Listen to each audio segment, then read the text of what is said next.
जब कोई सांसारिक लड़की विदा होती है वो भी बहुत रोती है, चीखती है, भाई से लिपट कर, पिता से, माँ से लिपट कर। हाँ, और ये विदाई होती ही बड़ी दर्दनाक है।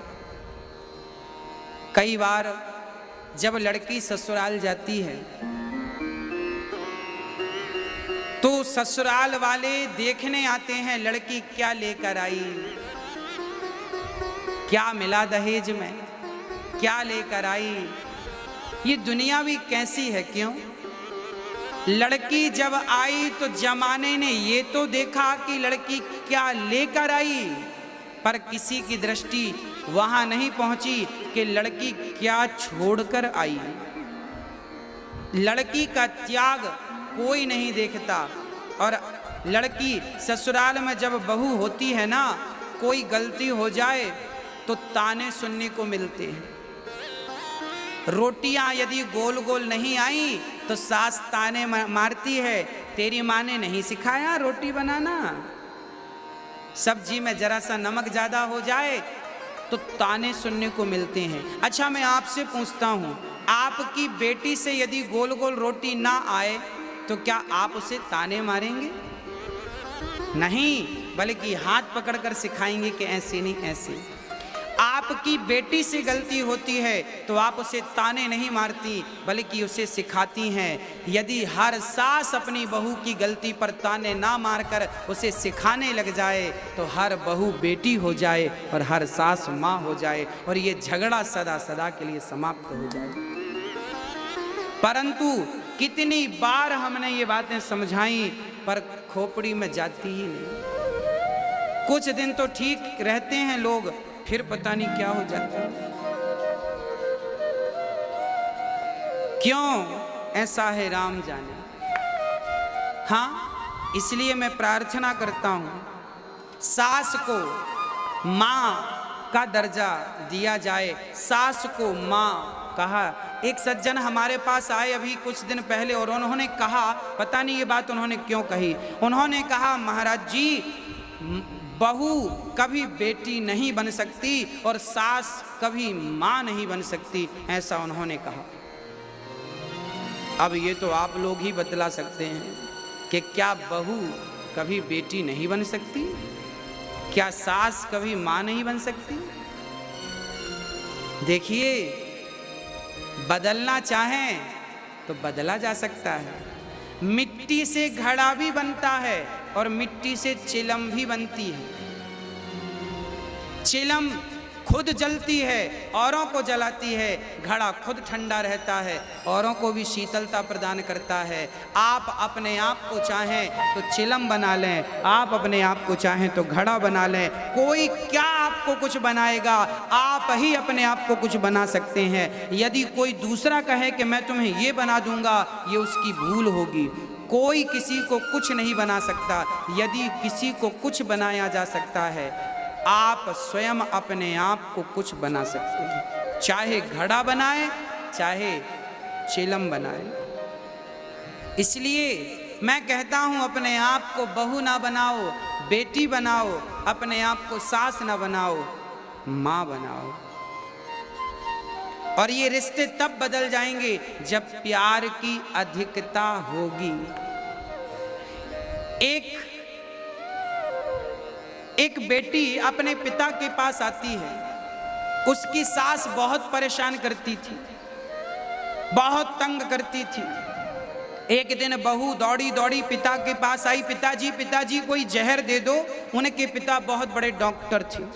बेटी से कहा, बेटा तुझे जहर क्यों चाहिए, तू क्यों मरना चाहती है? बेटी बोली, पिताजी मुझे नहीं मरना, अपनी सास को मारना है जहर देकर। सास को जहर देके मारना। पिता ने कहा, बेटी ये तो बड़ा पाप कर रही है, सास को क्यों मारेगी? जहर देके मार डालेगी तो तू जेल चली जाएगी, जीवन भर चक्की चलाना पड़ेगा, सड़ जाएगी। ना पिताजी आप कुछ भी करो, अब तो मैं ऐसी बुढ़िया के साथ रहूंगी नहीं, बहुत पाप करती है मेरे साथ, तो नमक भी तौल कर देती है डाइन। कोई नमक खा जाऊंगी क्या मैं? अब अपशब्द पे अपशब्द और गालियों पे गाली। जो बहू के अंदर गुस्सा था पिता के सामने सारा निकाल दिया। पिता समझ गए कि जरूर इसके साथ कुछ गलत हो रहा है, पर पिता तो पिता थे। पिता ने कहा अच्छा ठीक है, तू जिद कर रही है, मैं तुझे जहर दे रहा हूं, पर ध्यान रखना मैं तुझे ऐसा जहर दूंगा एकदम से यदि सास मर गई तो पूरा शक तुझ पे ही जाएगा। तूने मार डाला सास को, तो मैं तुझे ऐसा जहर दूंगा जो धीरे धीरे असर करेगा। 6 महीने का जहर दे रहा हूं मैं, 6 महीने का डोज है। सास की दाल में ये एक पुड़िया रोज घोल दिया कर। अब 6 महीने की पुड़िया बनाकर पिता ने पकड़ा दी बेटी को और कहा बेटी जब तक तेरी सास मर नहीं जाती तब तक तू अपनी सास के पांव दबाना और सास की जरा सेवा करना, ताकि लोगों को लगे, ताकि लोगों को विश्वास हो जाए कि तू जहर दे के नहीं मार सकती अपने सास को। लोगों का विश्वास तो तुझे जीतना ही पड़ेगा। बेटी बोली ठीक है पिताजी, 6 महीने में मरती है तो मैं कर लूंगी। अब पुड़िया लेकर के बहू आई और अपनी सास को रोज एक पुड़िया देने लगी, पर पुड़िया तो देती दाल में मिलाकर, पर रोज पांव दबाती और सास जो कहती कर लेती चुपचाप बिना कुछ कहे। उसको ये लगता 6 महीने बाद तो मर ही जाएगी, कर लो, बिल्कुल चुपचाप। अब सास गाली दे तो भी चुप, पांव दबाए। अब धीरे धीरे सास को लगा मेरी बहू कितनी बढ़िया हो गई।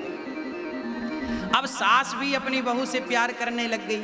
वो भी कहती बेटा पांव मत दबा, तू भी तो थक गई होगी, जा सो जा। और सुन कल तू थोड़ा देर तक सोना, सुबह मैं उठ के काम कर लूंगी। अब सास घर का काम कभी कभी करती, कभी सास भोजन बनाने लगती। अब बहू कभी कभी बहू बर्तन मांज धुल देती तो कभी सास बर्तन, मतलब मिल बांट के अब काम होने लगा। अब बहू को लगने लगा मेरी सास तो बहुत अच्छी हो गई, ये तो मेरे साथ हाथ बटाने लग गई, ये तो काम करने लग गई।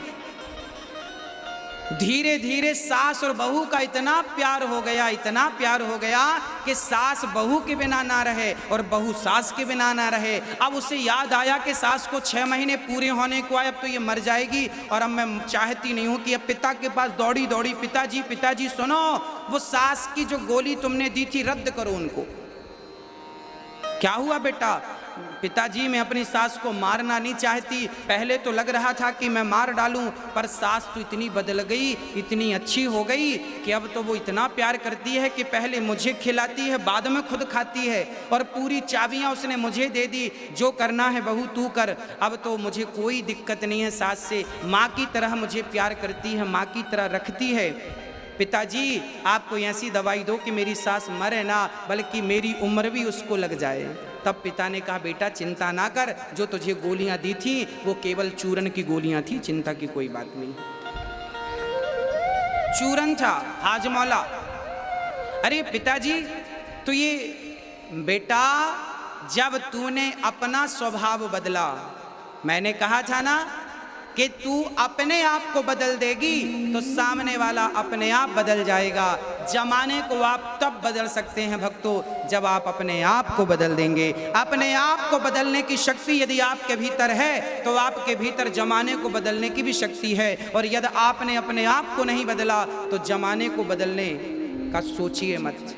सास बुरी नहीं होती, बहू बुरी नहीं होती, केवल एक नजरिया बुरा होता है। इसलिए सास अपनी बहू से प्रेम और बहू अपनी सास से प्रेम करें। अपनी अपनी जिद छोड़ दें सब लोग, और कभी सास की बात मान ले बहू और कभी बहू की बात मान ले सास, तो फिर आपका घर घर थोड़ी रहेगा मेरी माँ, घर तो स्वर्ग बन जाएगा, घर स्वर्ग बन जाएगा।